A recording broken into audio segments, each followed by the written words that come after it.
شان و منزلت کو بیان کریں تاکہ اس دور کا یہ آنے والے ادوار کا انسان اس گھرانے سے جڑا رہے. کیوں جڑا رہے؟ اس کی بھی ایک حکمت ہے. کیوں وہ مودت کا تقاضا کر رہا ہے پروردگار؟ اس کی بھی حکمت ہے تاکہ وہ پیغام ہدایت جو قیامت تک آنے والے انسانوں کے لیے دیا گیا ہے اس میں اگر وقتاً فوقتاً کچھ خائن افراد خیانتیں کریں، کچھ دنیا پرست ہو کے دنیا رکھنے والے جاہ طلب اقتدار کے بھوکے اگر آنے کے بعد پیغام الہی میں کوئی ترمیم کریں، حلال کو حرام کریں، حرام کو حلال کریں، تو یہ وہ ہستیاں ہیں کہ جو امین ہیں، صادق ہیں، اس معصوم ہیں، اس مقام پہ فائز ہیں. یہ محافظ شریعت و پیغام الہی ہیں. دل اگر ان سے جڑیں گے تو ہدایت کا سلسلہ چلتا رہے گا. زمانے کے یہ گمراہ حب دنیا رکھنے والے اقتدار کے بھوکے لوگ جب خیانتیں کریں گے یہ دین کے محافظ لوگوں کی رہنمائی کریں گے. اگر فطرت اولیہ سالم ہو، موجود ہو اور دل ان سے جڑے رہیں تو جو ان سے جڑے رہیں گے وہ کبھی گمراہ نہیں ہوں گے.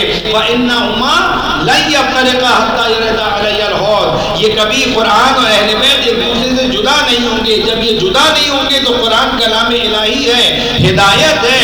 جب یہ جدا نہیں ہوں گے تو پھر اس سے پہلے والا جملہ ہے ما ان تمسکتم بہما لن تضلوا بعدی. جب تک ان دونوں سے متمسک رہو گے میرے بعد ہرگز گمراہ نہیں ہوں گے. درود پڑھیے پر محمد و آل محمد.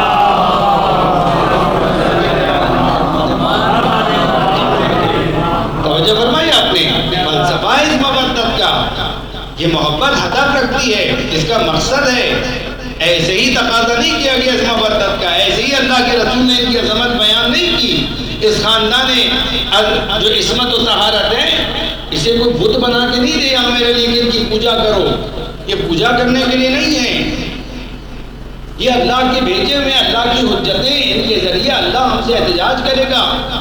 یہ جو دعائے توسل میں بھی ہر ایک کے لیے پڑھتے ہیں یا حجت اللہ یا حجت اللہ، ہر ایک کے لیے کہتے ہیں. حجت اللہ یعنی کیا؟ حجت اللہ یعنی اللہ ان کے ذریعے ہم سے احتجاج کرے گا. میں نے تمہیں علی دیا، تم نے کیا کیا؟ میں نے تمہیں حسن دیا، تم نے کیا کیا؟ میں نے تمہیں حسین دیا، تم نے کیا کیا؟ میں نے علی ابن حسین دیا، کیا کیا؟ محمد ابن علی دیا، کیا کیا؟ جعفر ابن محمد دیا، تم نے کیا کیا؟ موسیٰ ابن جعفر دیا، کیا کیا؟ علی ابن موسیٰ دیا، کیا کیا؟ محمد ابن علی دیا، کیا کیا؟ علی ابن محمد دیا، کیا کیا؟ حسن ابن علی دیا، کیا کیا؟ اب کیا میں آخری بھی تمہیں دے دوں کہ تم وہی کرو جو تم نے پچھلوں کے ساتھ کیا؟ تم نا قدرے لوگ ہو، تم نے قدر نہیں کی میری حجتوں کی. اب میں اپنا آخری تمہیں نہیں دوں گا جب تک کہ تمہارے درمیان سے وہ نسل نہ آ جائے جو میرے دیے ہوئے کی قدر کرنے والی ہو.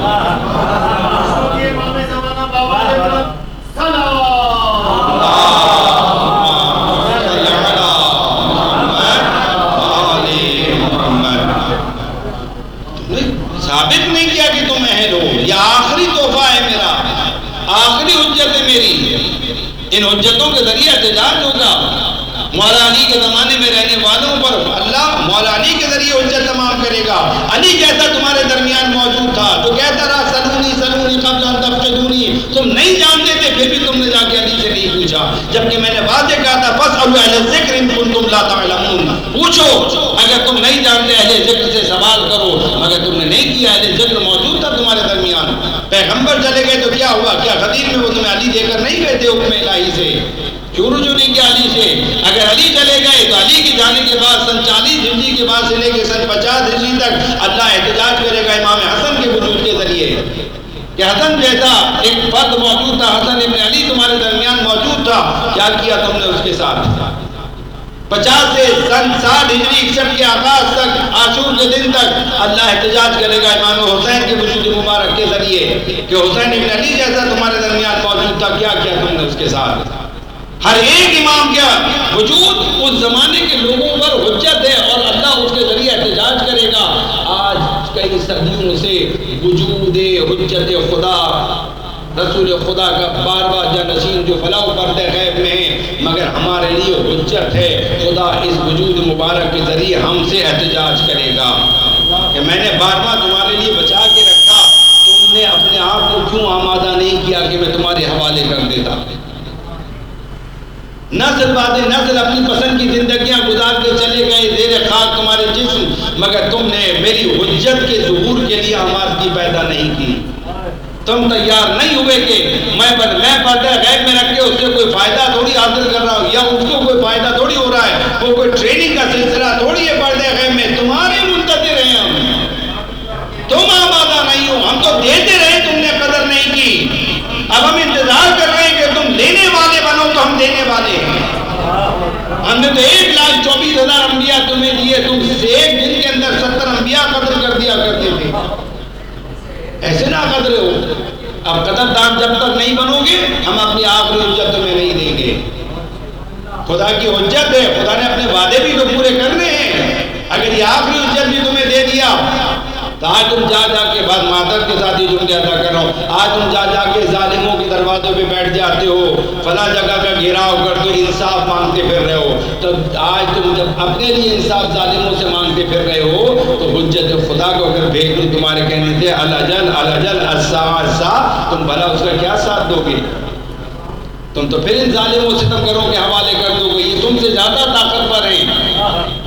تم تو آج بھی کمزور ہو، تم تو آج بھی محروم ہو، تم تو آج بھی پیچھے ہو، تم تو آج بھی آمادہ نہیں ہوئے.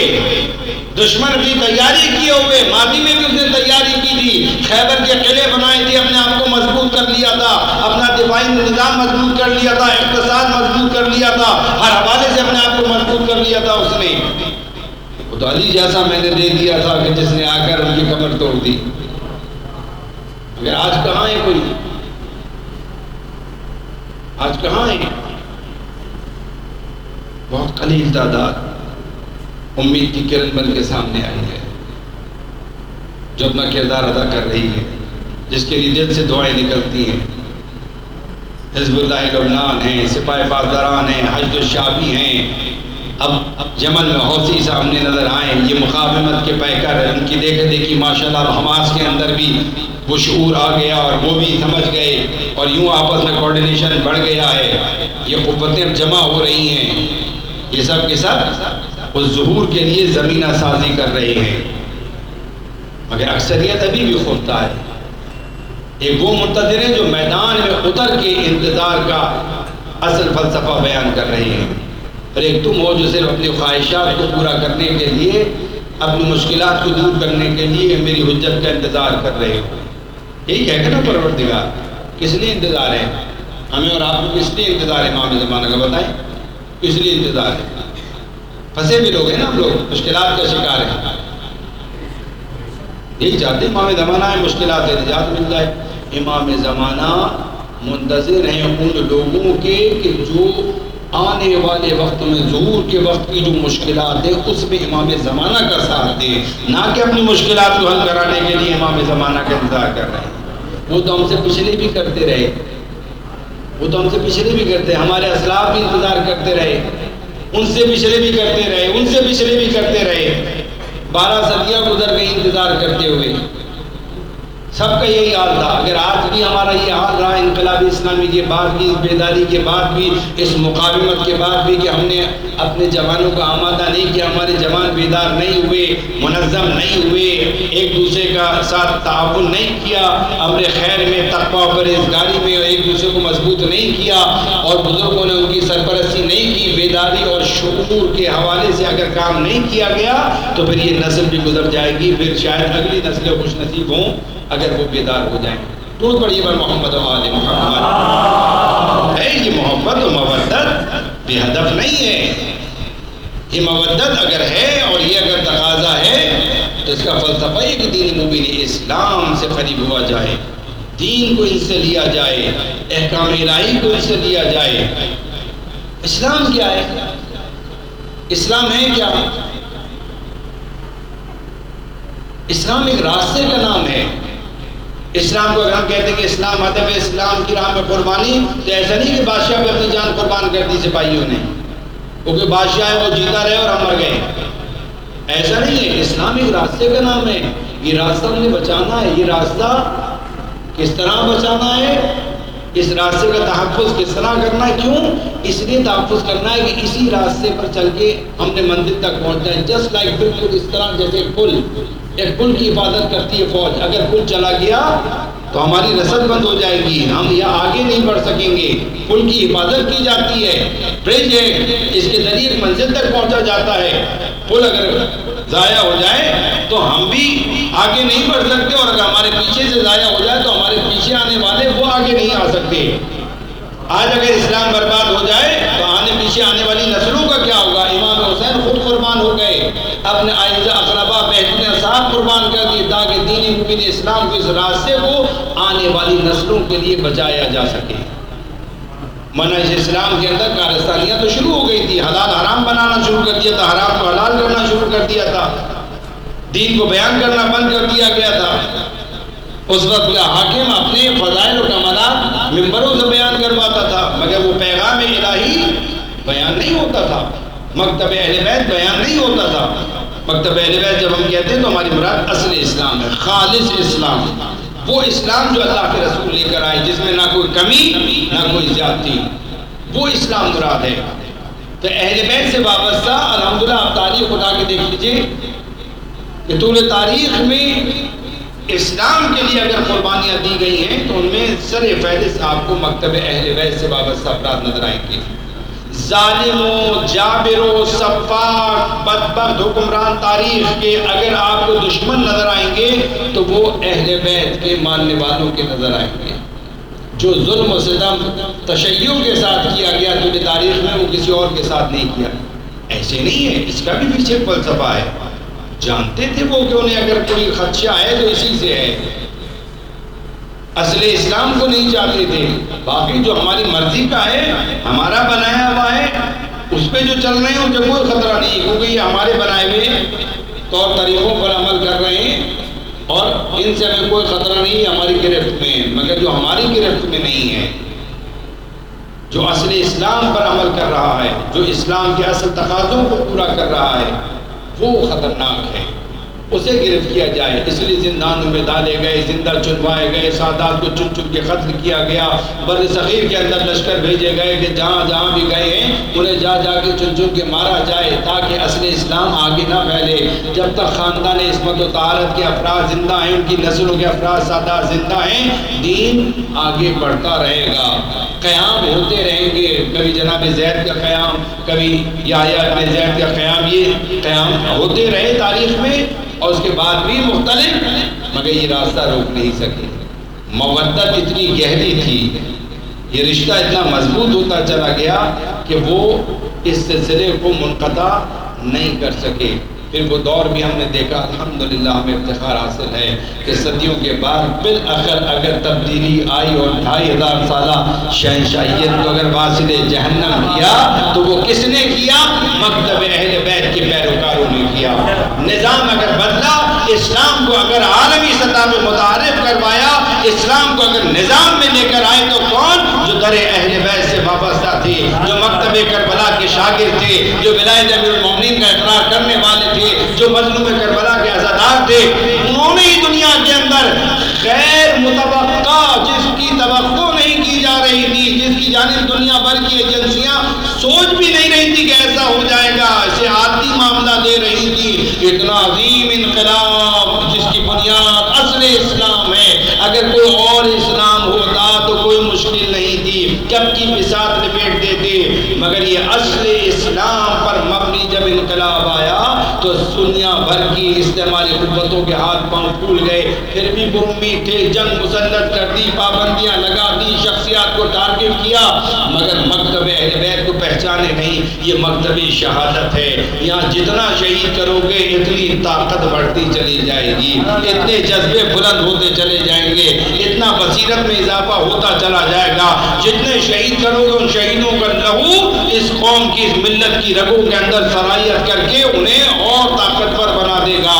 اللہ اکبر، تاریخ گواہ ہے. آپ کے سامنے مجھے کسی تفصیل میں جانے کی ضرورت نہیں ہے. عصر حاضر کے اندر ان سب کے باوجود آپ دیکھیے اس اصل اسلام پر مبنی انقلاب جب آیا تو آج ترقی کی کس بلندیوں پر پہنچ گئے.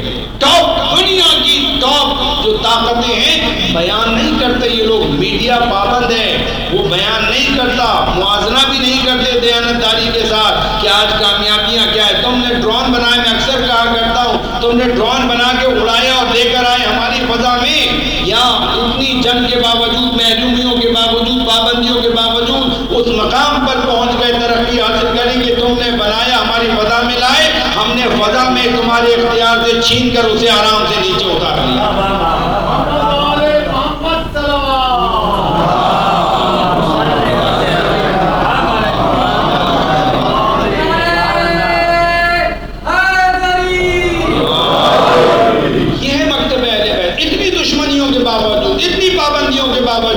اتنا چھپانے کے باوجود طول تاریخ میں کس قدر ظلم و ستم کیا، اس کے بعد بھی الحمدللہ آج 1442 میں دنیا میں اگر ٹاپ پر کوئی مکتب نظر آ رہا ہے، آبرو مند مکتب، تم مکتب اہل بیت ہے. تم ایک دن سے گھبرا گئے، ایک دن سے گھبرا گئے، ایک دن سے جسے 40 کہتے ہیں ہل کے رہ گئے. شکر کرو کہ صرف سال میں ایک 40 آتا ہے، اگر یہ 2 ہوتے تو کیا کرتے؟ توجہ کیا آپ نے؟ ہم تو ایک 40 ایک سرزمین پہ بنا رہے تھے. اس سال تم نے دنیا بھر کے اندر کوئی خطہ نہیں چھوڑا کہ جہاں ایسا 40 منایا جائے. جس خطے میں جا کر دیکھ لیجئے اس سال جو 40 منایا گیا، اس 40 نے ہلا کر رکھ دیا. یہ پھر پشیمان ہو گئے، چال الٹی ہو گئی، ہم تو چلنے کچھ چلے تھے، ہو کچھ گیا. توجہ کیا آپ نے؟ پھر آبرو بڑھ گئی، پھر آبرو بڑھ گئی. وہاں سے تم نے ختم کیا سلسلہ، تو یہاں آ کر پوچھو لوگوں سے کہ آبرو میں اضافہ ہوا یا کمی ہوگی؟ تعارف جیسا پہلے تھا کم کر لیا تم نے یا اور بہتر تعارف ہو گیا؟ پیغام روکنا چاہتے تھے رک گیا یا اور آگے بڑھ گیا؟ کل تک سنتے تھے یہاں والے کہ کربلا میں ایسا ہوتا ہے، اس سال اپنی آنکھوں سے یہاں پر دیکھ لیا کیسا ہوتا ہے.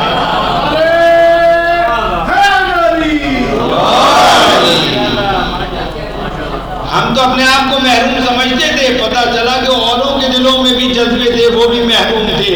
ایک کلپ دیکھ کر میں حیران رہ گیا. اللہ اکبر، نیچے سے جلوس گزر رہا ہے، ادھر ہمارے برادران اہل سنت میں سے بزرگوار کھڑے ہوئے چھت کے اوپر دونوں ہاتھ کا ماتم کر رہے ہیں. دلوں میں سینوں میں دل تڑپ رہے مظلوم کربلا کی عزاداری کے لیے، مگر یہ جبر معاشرہ ہے جو انہیں عزاداری کرنے نہیں دیتا. اگر یہ جبر ختم کر دیا جائے تو پتہ چلے کہ اس معاشرے میں کتنے حسینی رہتے ہیں. درود پڑھیے پر محمد و آل محمد.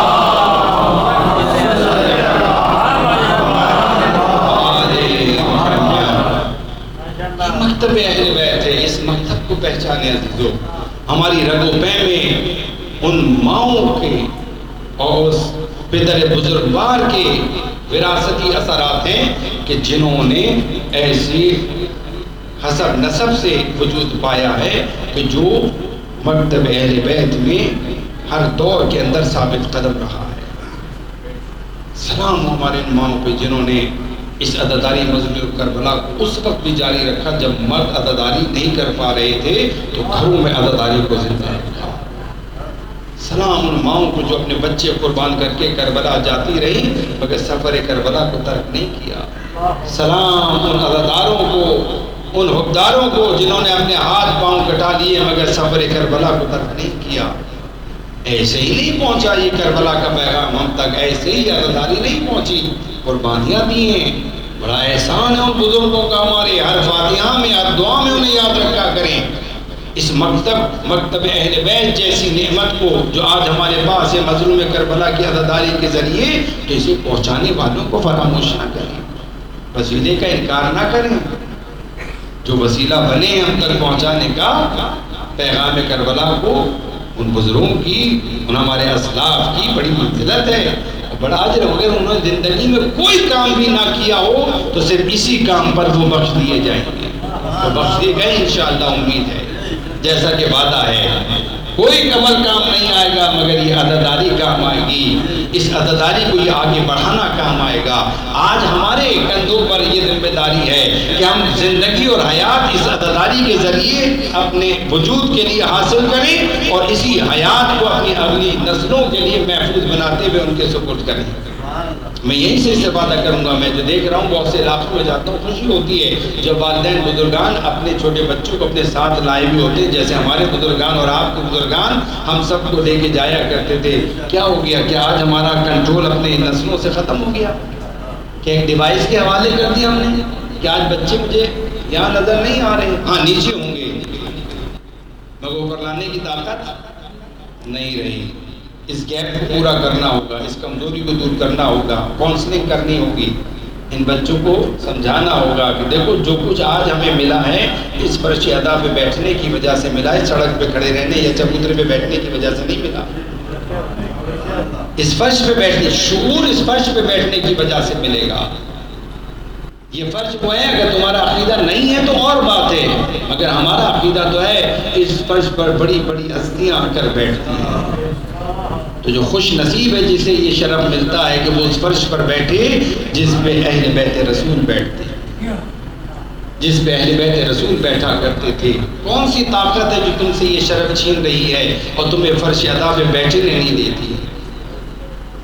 توجہ کیجیے گا, اس فرش پہ بیٹھنا ایک شرف ہے. اس شرف سے محروم نہ رہو. اس کو سمجھنے کی ضرورت ہے. بس سے زیادہ میں نہیں چاہوں گا کہ اشارہ کروں, اور میرے بزرگان متوجہ اس پر توجہ دیجیے, اس پہ کام کیجیے. اپنے چھوٹے بچوں کو لے کر آئیے تاکہ وہ اس فرش اعضاء پہ بیٹھنے کے عادی بنے, فرش اعضاء پہ بیٹھنے کے آداب انہیں سکھائیں. اس کے بڑے آداب ہیں, کہاں بیٹھیں, کس کے سامنے بیٹھیں, کس کے ساتھ بیٹھیں, یہ تمام مسائل ہیں, اس کے بڑے آداب ہیں. میں اس کے تفصیل میں بھی نہیں جا رہا, اس کی اشارتاً ذکر کر رہا ہوں. خدا انشاءاللہ اس فرش ادا کو جس طرح صدیوں سے آباد رکھا ہے اسی طرح انشاءاللہ آباد رہے گا. یہ فرش ادا ہماری نسلیں بیٹھیں گی. دل پڑی پر محمد و آل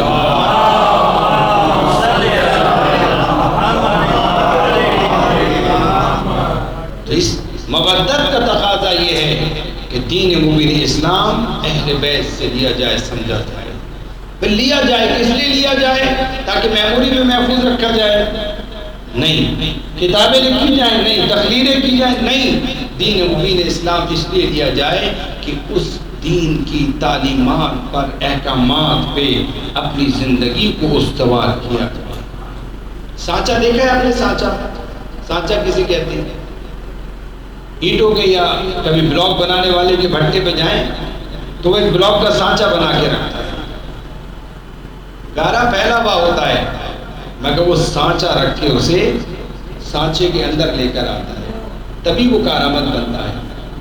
سانچہ اس لیے ہوتا ہے کہ سانچے کے اندر اگر آئے گا تو کارآمد ہو جائے گا, تعمیر میں کام آئے گا. مگر اگر بغیر سانچے کے ہوگا تو وہ خرابیاں پیدا کرے گا, ایڈجسٹ نہیں ہو سکے گا, سائز آؤٹ ہو جائے گا, کبھی کیسا کبھی کیسا. تو جو اسلام کے سانچے سے ہٹ کے پروان چڑھتے ہیں وہ آؤٹ آف سائز ہوتے ہیں, وہ معاشرے کو ہمیشہ ڈسٹرب رکھتے ہیں. اور جو اسلام کے سانچے میں پروان چڑھتے ہیں وہ معاشرے کی تعمیر میں ہر جگہ کام آتے ہیں. خوبصورت معاشرہ تعمیر ہوتا ہے.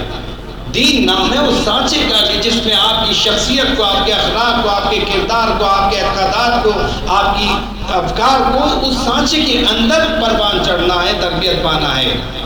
تو جب ایک نظام بن جاتا ہے دین پر مبنی تو اس کے اندر سے بہترین پرفیکٹ ہستیاں سامنے آنے لگتی ہیں, بہترین نسل سامنے آنے لگتی ہے جو معاشرے کی تعمیر میں بہترین کردار ادا کرتی ہے. حزب اللہ کے نوجوانوں کا آپ دیکھ لیجیے, بہترین سانچے میں پروان چڑھتے ہیں. مائیں اپنا کردار ادا کر رہی ہیں, بھائی اپنا کردار ادا کر رہے ہیں, بہنیں اپنا کردار ادا کر رہی ہیں, بیویاں اپنا کردار ادا کر رہی ہیں.